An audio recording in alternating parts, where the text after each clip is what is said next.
వాస్తవం. ఉద్యోగులు ఉపాధ్యాయులకి సంబంధించి చూసుకుంటే, పెన్షనర్లు చిరుద్యోగులు చూసుకుంటే ఈ బడ్జెట్ మాట వరుసకైనా ప్రస్తావన చేయలేదని చెప్పి తెలియజేస్తున్నా.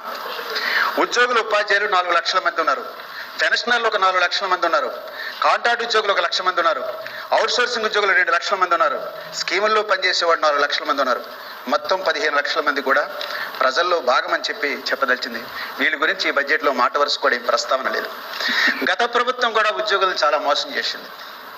పిఆర్సీలు ఇవ్వలే, సిపిఎస్ రద్దనేది చేయలే, సకాలంలో డిఐలు అమలు కాలే, సకాలంలో సార్ నేను మాట్లాడుతా సార్, మీరు ఏ రకమైన పిఆర్సీ ఇచ్చారో మాకు తెలుసు సార్, మా అందరికీ తెలుసు సార్.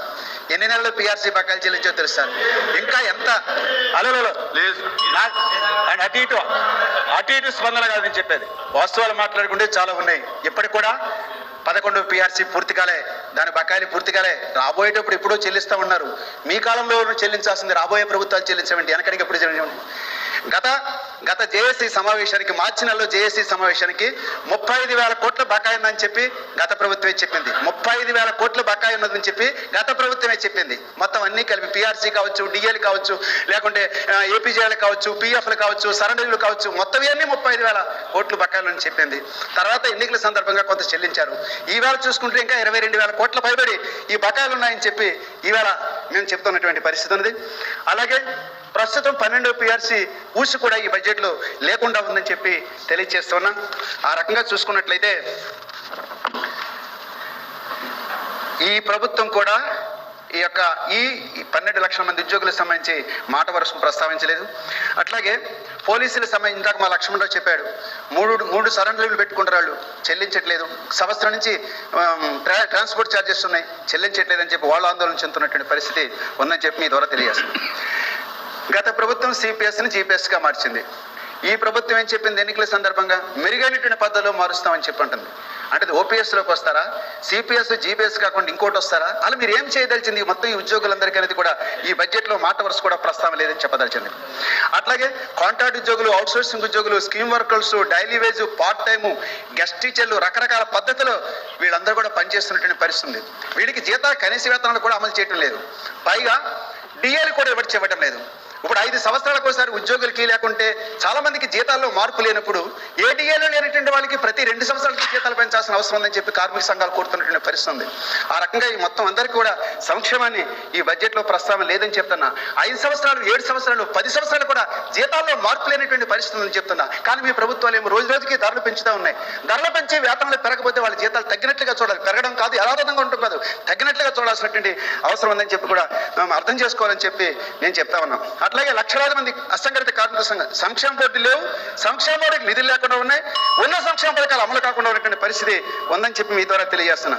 చిరుద్యోగులకి, మిడ్ డే మీల్ కార్మికులకి ఇప్పుడు కూడా 4 నెలల 5 నెలల జీతాలు బకాయిలు ఉంటున్నటువంటి పరిస్థితి కూడా ఉందని చెప్తున్నా. బిల్డింగ్ కార్మికుల సంక్షేమం సంబంధించి గత ప్రభుత్వం 1,400 కోట్ల రూపాయలని వేరే ఖాతాలకు మళ్లించింది. ఇప్పుడైనా మీరైనా ఆ 1,400 కోట్లు మళ్ళీ తిరిగి జమ చేస్తారా? వాళ్ళకి ఒక్క సంక్షేమ పథకం, భవన నిర్మాణ కార్మికులు ఒక్క సంక్షేమ పథకమైనా గత 5 ఏళ్ళకి అమలకపోతే ఇప్పుడైనా అమలు చేస్తారనేదని కూడా ఈ ఇందులో లేదని చెప్పి చెప్పదలిచింది. అట్లాగే కాంట్రాక్ట్ ఉద్యోగుల రెగ్యులరేషన్ గత ప్రభుత్వంలో కొంత మేరకు చేశారు. మిగిలిన మెడికల్ హెల్త్లో జరిగింది. మిగిలినటువంటి అనేక డిపార్ట్మెంట్స్లు ఉన్నాయి. ప్రభుత్వం ఎవరైనా ఒక హామీ ఇచ్చిన తర్వాత అది ఉద్యోగులకి మేలు జరుగుతుందని చెప్పి అనుకున్నప్పుడు ఆ మిగిలినటువంటి ఉద్యోగులందరినీ కూడా రెగ్యులర్ చేసేటువంటి విధానం కూడా ఈ బడ్జెట్లో లేదు. దాని మీద కూడా స్పష్టం చేయాలని చెప్పి అంటున్నా. జనాభా ప్రాతిపదికను చూసుకున్నట్లయితే ఆదివాసులకి 6.59 నిధులు ఇవ్వాల్సిన అవసరం ఉంది. కేటాయించింది 2.57% మాత్రమే. అలాగే 17% మంది దళితులకి 6.2.8% మాత్రమే బడ్జెట్లో కేటాయించారు. గతం కంటే కూడా 1,507 కోట్లు తగ్గినటువంటి పరిస్థితి ఇక్కడ ఉంది. విద్యారంగానికి సంబంధించి చూసుకున్నట్టు 9.8% నిధులు కేటాయించారు. డిఎస్సి చెప్తున్నారు, డిఎస్సి మెగా డిఎస్సి అంటున్నారు. ఓకే, విభజన ఆంధ్రప్రదేశ్లో పెద్ద డిఎస్సి ఉంటుంది, కానీ ఈ సంవత్సరానికి ఆ డిఎస్సి లేదు. ఈ సంవత్సరానికి ఆ డిఎస్సి లేనప్పుడు, అన్ని వేల ఖాళీలు ఉన్నప్పుడు కనీసంగా ఒక అకాడమిక్ ఇన్స్ట్రక్టర్, నేను చెప్పిన అదే గత ప్రభుత్వానికి కూడా 50,000 పోస్టులు ఖాళీగా ఉన్నాయి, ఒక్క పోస్టు భర్తీ చేయకుండా ఏం చేసుకున్నప్పుడు కూడా టీచర్ పోస్టులు భర్తీ చేయకుండా బడ్జెట్ అంతా ఈ ప్రభుత్వాలు మిగిల్చుకుంటున్నాయి, గత ప్రభుత్వం కానీ ఈ ప్రభుత్వం కానీ. అలాంటప్పుడు ఖాళీగా ఉన్నటువంటి స్థానంలో అకాడమిక్ ఇన్స్ట్రక్టర్లను భర్తీ చేసి ఆ రకంగా ఆ లోటును భర్తీ చేయాలని చెప్పి చెప్పదలిచింది. అట్లాగే మధ్యాహ్న భోజన పథకానికి సంబంధించి మెనూలు మారుస్తున్నారు, కానీ మనీ పెంచడం లేదు. కానీ మెనూను మార్చి మనీ మార్చకపోతే వాళ్ళకి ఏ రకమైనటువంటి నాణ్యమైనటువంటి పౌష్టికారం అందుతుందో ప్రభుత్వాలు ఆలోచించాల్సిన అవసరం ఉంది. దానికి నిధులు కేటాయింపులు పెంచాలని చెప్పి కూడా నేను గుర్తు చేస్తున్నా. చేనేత ప్రస్తావన లేదు, కల్లుగీత కార్మికుల ప్రస్తావన ఈ బడ్జెట్లో లేదని చెప్తున్నా.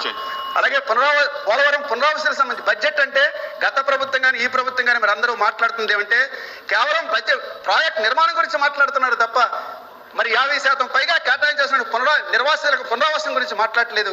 దానికి ప్రత్యేకమైనటువంటి కేటాయింపులు కూడా బడ్జెట్లో స్పష్టం చేయాలని చెప్తున్నాం. గిరిజన యూనివర్సిటీ కేంద్రం ప్రారంభించాల్సిన అవసరం ఉంది. విభజన చట్టంలో భాగంగా దానికి సంబంధించి కేంద్రం నుంచి నిధులు రాబడతారా లేదా ఇది కూడా చెప్పాల్సిన అవసరం ఉంది.